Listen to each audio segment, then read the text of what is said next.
안녕하세요. 못된 소년입니다. 좋게 말해서 무비 크리에이터고, 쉽게 말해서 영상 편집자인데, 누구는 유튜버를 하면 돈 많이 번다. 직장에 얽매이지 않아서 좋다. 이런 말들을 하시는데, 제 생각은 달라요. 저는 이런 거 안 따지고 시작했어요. 이런 거 따지다 보면 밑도 끝도 없어져요. 솔직히 전업 유튜버로 활동할 만큼 수익이 나서 돈 많이 버는 사람은 현실적으로 전체 중에 3% 이내란 것은 다들 아실 겁니다. 그리고 말이 좋아서 직장에 얽매이지 않는 거지, 실제로는 먹고 자는 시간 빼면 개인 시간은 전혀 없다시피 합니다. 어떤 유튜버나 영상 편집자를 보면 밤샘에서 영상 편집하다가 결국 밤낮이 흔하게 뒤바뀌는 경우도 부지기수입니다. 결국 전문 편집자나 유튜버도 결국 우리가 흔히 보는 류의 사업장 내의 그러한 직장 상사가 없다 뿐이지, 유튜버에게는 소비자, 그러니까 구독자와 시청자 그리고 영상 편집 오더를 내리는 사람들이 직장에서의 상사가 되는 꼴이에요. 별반 다를 거 없어요. 게다가 오더 내린 사람이 영상 보고 오케이 콜 하면 다행이게요. 보내주면 이걸 왜 이렇게 했냐 저렇게 해라, 좀 바꿔달라 등등 컴플레인 제기하기 일쑤이고, 잘못하면 입소문이 잘못 나서 생매장을 당할 수도 있습니다. 생각해보면 영상 편집자도 IT 분야에 종사하는 사람, 그 중에서도 게임이나 소프트웨어 개발자와 같이 무에서 유를 창조해야 하는 분야나 디자인 개발 분야와 같이 창의력을 많이 요구하는 분야의 사람들과 공통점이 많은 것 같아요. 첫째로 밤샘 근무를 많이 해요. 그러다 보니 밤낮이 항상 바뀌어 있어요. 사람이 대개 낮에 활동하고 밤에 잠을 자야 하는데, 그런 사람들은 반대로 밤에 일하고 낮에 자는 전형적인 올빼미 유형이죠. 게다가 그런 사람들이 항상 건강을 잃기 쉬운 환경에 노출되어 있어요. 낮에 일하고 밤에 자야 몸에서 적정 호르몬이 나와서 건강한 삶을 유지하게 한다는데, 그런 사람들은 밤에 깨어 일하니까 그런 호르몬이 정상적으로 나올 리가 있겠습니까? 그런 사람들 보면 대개 갑상선암이나 위암, 폐암, 간암 등 병을 달지 않은 경우가 거의 없어요. 공사장 같은 곳이야 위험이 항상 노출되어 있다 보니까 그것들이 외견상 눈에 보이니 사람들이 알아서 조심하려 한단 말이에요. 그런데 IT 종사자는 당장 질병이 눈에 안 보이니까 본인이 질병에 걸린 것도 모르고 일하다가 죽기 직전이 되어서야 병을 발견하는 경우가 많단 말이에요. 더러는 죽어서야 사인이 밝혀지는 경우도 있고요. 누구는 과로사로 죽었네 어쩌네 하는 것만 봐도 언론에서 말을 잘 안 한다 뿐이지, 그리고 언론에 나올 정도면 매우 이례적이라서 그런 거지, 거의 10중 8구 과로사로 죽는 경우가 많아요. 다시 본론으로 돌아오자면, 유튜브 채널을 개설할 당시부터 전문 유튜버로 활동하겠다는 생각은 없었어요. 앞으로 어떻게 될지도 모르는 상황인데, 그리고 어딘가에 취업을 할 수도 있는 상황인데, 그런데 난 이제 막 유튜버로 시작하는 입장이고, 구독자 1000명 이상의 시청시간 4000시간 넘는 게 말이 쉽지 현실적으로는 매우 어려운 일인데, 게다가 내가 영상을 편집하고 합성하는 스킬이 매우 뛰어난 것도 아닌데, 굳이 내가 복염이나 호기심 채널처럼 내가 전문 유튜버로 올인해야 할 이유가 있을까? 이런 생각에 전업으로서는 활동하지 않고 있습니다. 지금도 그 생각은 유효합니다. 앞서 말했지만 저는 유튜버로 활동하면서도 돈을 벌려 하지 않아요. 그리고 전업으로 유튜버를 하려 하면 이것 역시 하나의 직장으로 자리 잡게 되고, 그래서 유튜버뿐만 아니라 뭐든 업으로 하려 하면 사람 피곤해진다는 생각을 하게 되더라고요. 아무리 내가 내 한 몸과 가정을 건사하려고 생업을 하나 잡아서 일하려 해도 몸이고 생각이고 적당히 써서 돈 벌어 먹을 생각을 해야지 몸과 마음을 혹사시킬 이유는 없잖아요. 저는 무슨 일을 하려 해도 돈보다는 그래도 사람에 좀 더 중점을 두려 해요. 너무 돈만 쫓다 보면 분명 후회할 일이 생길 수도 있어요. 물론 저도 나이가 있는 만큼 돈을 안 벌 수가 없더라고요. 그런데 돈이야 없으면 나중에 또 벌면 돼요. 그런데 사람을 잃으면 다시 찾는 것은 쉽지가 않을 것 같아요. 돈을 너무 가까이 하면 돈에 눈이 멀고, 돈을 너무 멀리하면 처자식이 불행해진다는 탈무드의 말을 상기하면 돈보다는 그래도 사람을 더 가까이 해야 하는 것이 맞을 것 같습니다. 본론으로 돌아와서 제가 유튜버가 된 이유, 그리고 제가 취업했지만 아직 유튜버로서의 활동을 이어가고 있는 이유를 말씀드리자면, 제가 일전에 웹디자인 기능사와 컴퓨터 그래픽스 운용 기능사, 사무자동화 산업기사, 정기 자격과 관련해서 합격 수기를 남긴 적이 있어요. 그러면서 필답형 실기시험을 응시하는 요령에 대해 팁을 남긴 적이 있어요. 저는 웹디자인 기능사와 컴퓨터 그래픽스 운용 기능사, 사무자동화 산업기사를 취득하면서 배운 재주를 버리기가 차마 아까워서 결국 못 버리고 간간히 필요에 따라 이용만 하고 있었어요. 그러다가 포스터 공모전에도 몇 작품 출품해 보기도 했는데 2017년 전반기 즈음에 몇 작품을 출품한 적이 있었는데 모두 낙방하더라고요. 결국 포스터 공모전은 나중에 상황이 여의치 않아서 결국 접기로 하고 다른 길을 알아보던 차에 강서기능대학에서 배웠던 프리미어 프로와 애프터 이펙트가 생각나더라고요.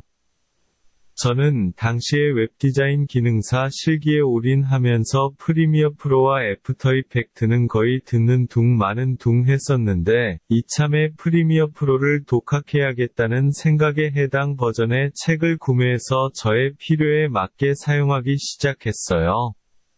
추가로 제 입맛에 맞게 필요한 것은 유튜브에서 혹자들이 올린 것을 보고 따라하는 식으로도 했고요. 그러다가 타 유튜버들이 올린 영상들을 구독하면서 보게 되었는데, 보다가 문득 영상 인트로의 중요성을 느끼게 되었고, 영상 소스를 나름 구하기 위해 발로 뛰기도 했지만, 결국 구한 것은 없었어요. 어떻게 할까 고민하다가 다른 유튜버 선후배들이 해놓은 것을 봤는데, 거의 대부분이 모션 그래픽으로 구현하더라고요. 그런데 저는 또 모션 그래픽이 뭔지도 모르고 배운 적도 없었기에 고민하다가 결국 나온 방법이 플래시로 매우 기초적인 모션 그래픽을 구현해서 만들게 되었습니다. 웹디자인 기능사 자격을 준비하면서 습득했던 기능을 총동원해서 만들게 되었습니다. 제가 현재 취업은 하긴 했는데 일용직이라 고용 형태가 매우 불안정하고, 그래서 쉬는 게 쉬는 것이 아니라는 말이 나올 정도로 따로 공부도 하면서 영상을 틈틈이 만들려 하고 있습니다. 처음에 웹디자인 기능사와 컴퓨터 그래픽스 운용 기능사를 왜 취득했냐 하시는 분들이 계시는데, 웹디자인 기능사를 취득 준비하던 그때는 제가 아는 지인의 일을 도와주고 있던 때였어요. 정기 자격과는 전혀 관련이 없는 분야에서 일하던 때였어요. 그 지인이 전자상거래업을 하고 있었는데, 제가 그 지인의 일을 도와주기 시작하고 나서 얼마 있다가, 그 지인에게 고용된 직원이 한 명 있어요.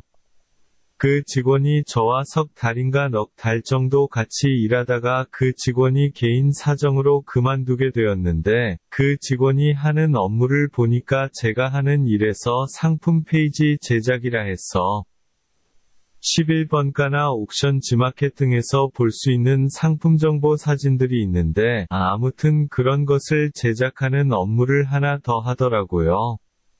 그런데 그 직원이 상품 페이지 관련해서 업무하는 것을 보니까 포토샵으로 작업을 하고 있더라고요. 그래서 그 직원이 하는 것을 저도 어깨너머 배우다가 다른 지인에게서 한국폴리텍대학 서울 강서 캠퍼스에서 디지털 콘텐츠 제작 기능사 과정이 있다는 것을 소개받게 되었어요. 그런데 또 하늘이 도운 거였는지 당시 해당 기능사 과정이 미달되는 상황이 벌어지더라고요. 결국 지인의 일을 도와주면서 해당 과정을 이수하면서 웹디자인 기능사를 취득하게 되었습니다. 그러다가 저도 뜻하지 않게 해당 기능사 과정을 이수하고 웹디자인 기능사를 취득하고 나서 저의 진로가 바뀌게 되었어요. 그 이유를 말하려면 2005년으로 거슬러 가야 하는데, 제가 기능대학에 재학하던 2005년 당시에 아는 지인이 전기기사 실기를 준비하던 것을 보게 되었어요. 당시 기사 레벨은 응시 자격이 안 되어 응시할 수 없었던 저는 그 지인이 공부하던 책을 보니까 문득 이런 생각이 들더군요. 역시 기사 수준이라서 어렵긴 한데 언젠간 나도 공부만 한다면 충분히 합격할 수 있겠다. 그런데 전기기사를 취득하려니까 흔히 말하는 아다리가 안 맞더라고요. 2005년에는 메카트로닉스 산업기사 취득을 준비하느라 한 해를 올인하게 되었고, 그 이후 지인의 권유로 또 편입을 하게 되었고, 그래서 제가 최근 졸업한 그 대학에 편입을 하게 되었고, 이후 한 학기 동안 통학하며 다니다가 군대 문제로 휴학을 하게 되었고, 결국 군 입대 준비로 인해 군 입대 전에는 전기기사와는 아예 인연이 없던 상황이었습니다. 전역하고 나서도 학업에 종사하느라 전기기사 도전은 꿈도 못 꾸는 상황이더라고요. 그렇게 전기기사는 물 건너가나 싶었는데, 주변 지인 중 한 명이 권유로 디지털 콘텐츠 기능사 과정을 이수하게 되었고, 그 과정에서 어떤 콘텐츠를 넣을까 고민하던 차에 전기기사 자격을 공부하면서 취득도 하고 취업도 같이 하고 전기 관련 콘텐츠를 진행하자. 이런 생각을 하게 되었습니다. 웹디자인 기능사 취득하고 나서 얼마 안 있어서 지인의 일을 도와주던 것을 그만두게 되었고, 처음에 뭣도 모르고 기사 레벨부터 공부하기 시작했어요. 그런데 가뜩이나 공부량도 적은데 지배부위가 발생하게 되었고, 결국 작전을 변경할 수밖에 없었습니다. 첫 시험에서 전기기사는 응시하지 않고 산업기사를 응시하게 되었는데, 공부가 찰봤는지 말하기도 부끄러울 정도의 결과가 나오더군요. 두 번째 시험을 준비하면서 이대로는 안 되겠다. 과목별로 체계적으로 공부하자는 생각에 산업기사용 기출문제지와 함께 기사 산업기사 겸용으로 나온 과목을 과목별로 교재를 구매해서 공부하게 되었는데 결과는 더욱 참담하게 나오더군요. 뭐가 문제일까? 아직도 공부량이 적어서일까? 차라리 기사나 산업기사에 올인하는 것이 더 나을까? 고민하던 차에 아는 지인이 제게 책을 하나 건네더군요. 보아하니 엔트미디어 출판사에서 나온 전기기능사 필기 책이었습니다. 2016년 판이었습니다. 그 지인도 누군가에게서 소개를 받고 제게 정보를 알려주는 것 같았습니다. 그 지인이 제게 그 책을 건네주면서 소개하길 기능대학 전기과 교수가 내게 이 책을 소개해 줬는데 이 책을 정말 정독하고 가면 산업기사 필기까지는 무난히 합격한다고 하더라. 당시 해당 교재를 소개받았던 시점이 2016년 5월 말 즈음이었던 것으로 기억하는데 기능사 시험이 당시 7월 10일에 있었습니다.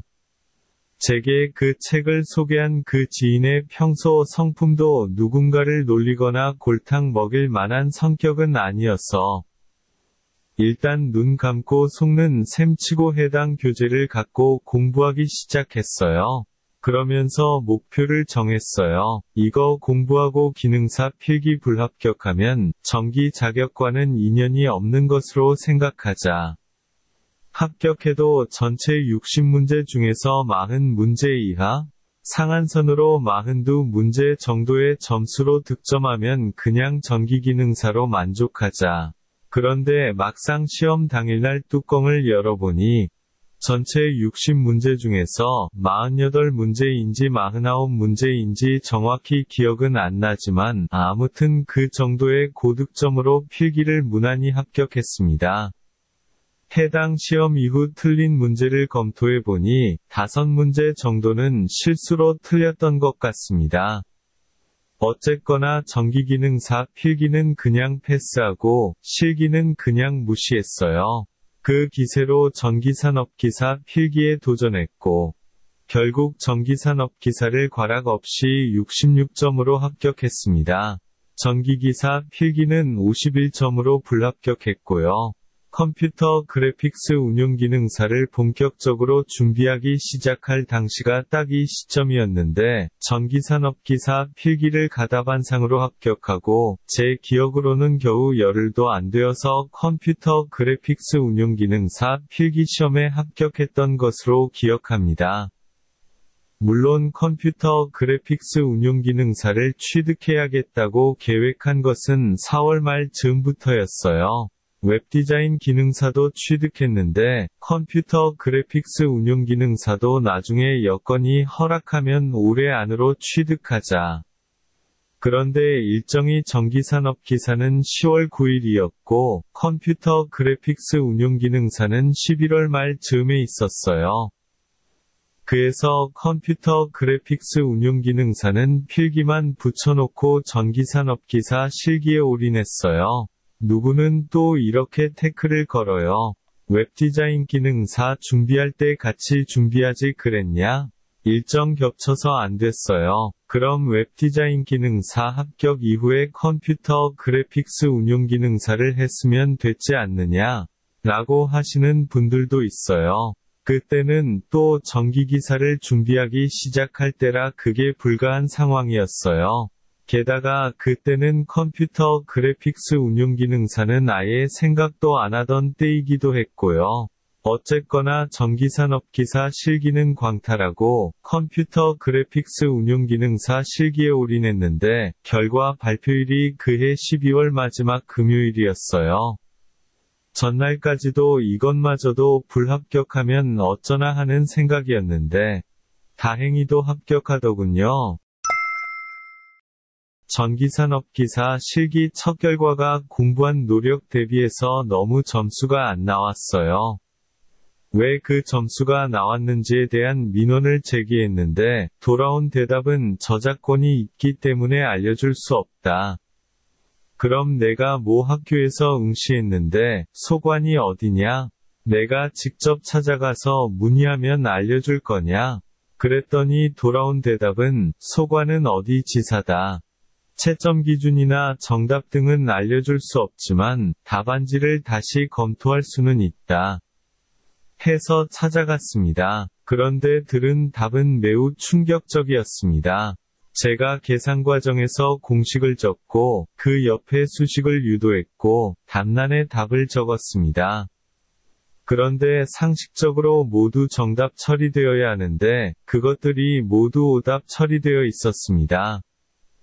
상식적으로 정답 처리해야 하는데 왜 오답 처리를 했느냐? 1 더하기 2나 2 더하기 1이나 결국 답은 3 아니냐? 이렇게 따졌는데 돌아온 답은 이거였습니다. 답변, 지금 수검자께서는 공식을 적고 나서 그 옆에 수식으로 유도를 하셨습니다. 좋습니다. 그런데 수검자는 이래서 틀렸습니다. 가령 예를 들어 공식이 A 곱하기 B이고 A가 2이고 B가 3이면 민원인의 식대로 하면 2 곱하기 3이라고 해야 하는데 공식은 A 곱하기 B라고 적고 옆에 수식대로 하면 B 곱하기 A라고 한 꼴입니다. 2 곱하기 3이나 3 곱하기 2나 결국 6 아닙니까? 답변, 그래서 틀리는 겁니다. 그게 무슨 논리인지. 답변, 우리 공단 측이 원하는 것은 공식이 A 곱하기 B이고 A가 2이고 B가 3이면 똑같이 공식에 맞게 2 곱하기 3이라고 하는 겁니다. 게다가 수검자께서 공식을 적고 그 옆에 수식으로 유도했기 때문에 더욱 그렇습니다. 너무도 황당하더군요.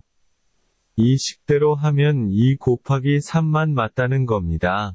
게다가 답변자가 말하길 공식이 A 곱하기 B이고 A가 2이고 B가 3인데 차라리 공식 안 적고 수식만 적고 답란에 답을 적었으면 정답으로 인정된다고 하더군요.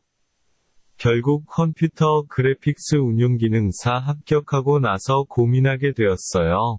전기산업기사 실기 이걸 또 준비해야 하나? 답변을 듣고 너무 절망만 하게 되더군요. 그런데 결론은 또 준비하자였어요. 그래서 다시 준비했는데 정리를 부실하게 해서 4점이 깎이고 실수해서 6점짜리 문제가 틀리고 뭐 때문에 틀리고 결국 49점으로 불합격했어요. 그런데 처음과는 달랐던 것이 두 번째 시험은 그냥 깨끗하게 승복했어요. 처음부터 논란의 여지가 없었어요. 정리가 안 되어 틀린 거고 실수로 틀린 건데 무슨 말이 더 필요한가요? 결국 승복하고 다음 시험을 준비했어요. 2017년 2회차 시험을 준비하고 갔어요. 그런데 하늘이 도운 것 같아요. 5문제 빼고 모두 제가 봤던 문제였어요. 아는 거 다 풀고 처음 본 것은 그냥 횡설수설하고 나왔는데 처음에는 55점을 예상했어요. 그러다가 가채점을 하면서 58점에서 63점 사이가 나오겠다는 예상을 했는데 결과 발표가 나온 것을 보니 70점이 나왔어요. 이후 주변 사람들이 제게 말하길 넌 기사 응시 자격이 되니까 이번 2017년 3회차 전기기사도 도전해봐라. 그런데 생각을 해보니 준비기간이 채 한 달이 안 되었어요. 그래서 제가 시간도 부족한데 어차피 떨어지는 시험은 안 보겠다 하면서 몇 달 전부터 계획하던 사무자동화 산업기사 준비에 들어갔어요. 9월 23일 즈음에 사무자동화 산업기사 필기시험에 응시했는데 딱 70점으로 합격했어요. 그리고 실기를 준비하는데 엑셀과 파워포인트는 걱정이 없었어요. 그런데 액세스가 문제였어요. 액세스는 그야말로 뜬구름 잡는 식이었고 맨땅에 헤딩하는 식이었어요. 혹시 각각에 대한 합격 수기를 보시려면 저희 채널에서 합격 수기 코너를 보시면 감상하실 수 있습니다. 어쨌거나 액세스에 대한 고민을 하면서도 실기 교범 따라 그냥 막연히 따라했어요. 그리고 시험날 시험장 가서 문제 다 풀고 프린팅을 하려는데 미리 보기에서 특히 파워포인트에서 제가 작성한 것과 좀 다르게 나오더라고요. 조용히 손 들고 감독관에게 지금 이 화면 결과에 이의를 제기합니다. 결국 감독관들이 다 몰려오더군요. 지금 이 미리 보기가 제가 실제 작성한 것과 너무 상이하게 나오는데 내가 작성한 컴퓨터에서 다시 확인 좀 해보자 해서 제가 사용한 컴퓨터에서 미리 보기를 눌렀는데 프린터 컴퓨터에서와 똑같이 나온 거예요. 그런데 아무리 생각해도 이건 아니더라고요. 내가 작성한 건 그게 아니었습니다. 그래서 감독관에게 잠깐 하나만 더 확인해 달라. 내가 실제로 작업한 것과 미리 보기가 동일하게 나오면 인정하겠다. 그래서 확인했는데 역시나 다르게 나왔습니다. 그래서 제가 따졌습니다. 봐라, 상이하지 않느냐? 그런데 감독관들도 어리둥절해 하더라고요. 뭐가 다른지 잘 모르겠다는 식으로요. 그래서 제가 지목했습니다. 봐라, 난 여기에 그림자 처리까지 했는데 미리 보기에서는 전혀 안 나오지 않느냐? 그런데 그 순간 제가 뭐가 틀렸는지 확인을 해버렸어요. 파워포인트에서 두 번째 차트에서 실수로 작대기 하나를 안 지웠어요. 어쨌거나 감독관들도 굉장히 위아해했고 저는 감독관들에게 이렇게 항변했습니다.